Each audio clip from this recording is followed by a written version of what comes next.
In episode 6, you get some backstory on Quiet and her history. Her and her brother grew up working in fields, picking crops like oranges with no real future. That is until Quiet got herself a contract.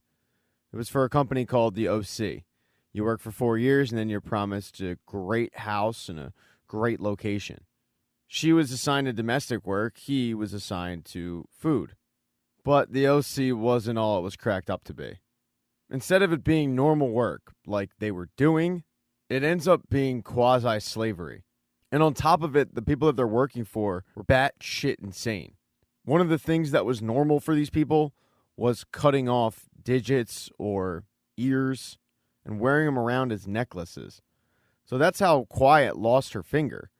She quite literally had it cut off for somebody else's fashion taste. These indentured servants, slaves, whatever you want to call them, were expected to follow orders, not push back, and be quiet at all times. Because of that, whenever Quiet did see her brother, who worked at a fast food place, she couldn't really talk to him. Yeah, this life certainly wasn't what it was cracked up to be after 3 years, but they figured they have to work one more year, and then they get their beachfront property. One particular day, Quiet's master goes to the fast food place where her brother works at. Quiet and her brother are able to sneak off and just enjoy some alone time in the back. They end up getting caught, though, by Quiet's brother's boss. And when the boss puts his hands on Quiet, her brother yells, "Don't touch her." And then he spits in his boss's face. In order to make the brother pay for this, the boss puts a knife at his throat, and it looks like he's about to kill him, but they hear gunshots outside. When everybody heads outside to see what the commotion is, there's somebody just like them, dressed like them, freaking out, saying how she gave 4 years and she didn't get the property she was promised. In fact, she got nothing. And she's ranting about how the contract is complete crap. She gets shot in the head and they shut her up. That kind of changed everything. When later that night, the boss tried to make Quiet's brother pay for what he did, Quiet ends up killing him. She realized that her and her brother couldn't stay in this situation. They had to get out. So they fled. That, however, put them on the run, which put them on Agent Stone's list, led to her brother dying and her with John Doe, where she wakes up in an abandoned fast food place, the same chain restaurant that her brother used to work in, having no idea how she got there, but she got there because John Doe came back for her. This chain restaurant was nationwide, and in certain areas it was taken over by a suicide cult, this one included. Quiet doesn't really care about the dead body around her. What she cares about is the fact that John Doe got her, dragged her out of that situation before she could kill Agent Stone. And John tries to explain to her that they're both lucky to be alive, and she would be dead if he didn't come back for her. But all of this sexual tension results in them finally hooking up. They bang each other's brains out in the ball pit. They have a great night. They end up falling asleep in that ball pit. But in the morning, Quiet wants to go back and finish what she started with Stone. John Doe chases after her, trying to convince her this isn't the right move, but then notices they have a much bigger issue. There's something called a Watkins storm coming.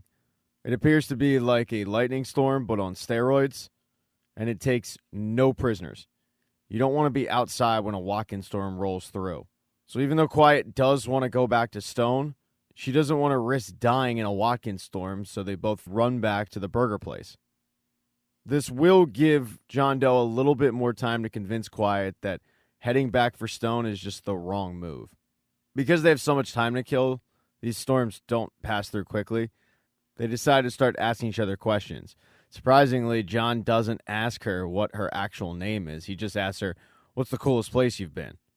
And it's Disneyland, which John's never heard of. She tries to explain it to him, but explaining it to someone who doesn't know anything about Disney, it falls on deaf ears. Sadly, the coolest place that John's ever been is the Container Store. Fast forward an hour later, and they've learned a lot about each other. Like, John's never stepped in the ocean. John doesn't know what pizza is. Quiet's never seen snow. But the questions only go so far. They end up hooking up again to kill time. As they're having pillow talk, or let's call it ball pit talk, he asks Quiet to come with him. He feels like the only reason they've made it this far is because they've been working together. At first, she laughs at the idea. She doesn't understand why in the world she would want to be partners with him. What would she get out of the deal?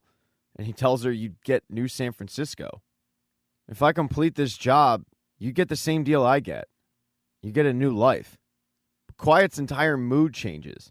She looks at him and says, no, I've been on the inside. I know what it's like. John tries to explain to her that New San Francisco is different, but she says, you really think that, don't you? Well, let me tell you, you don't know everything.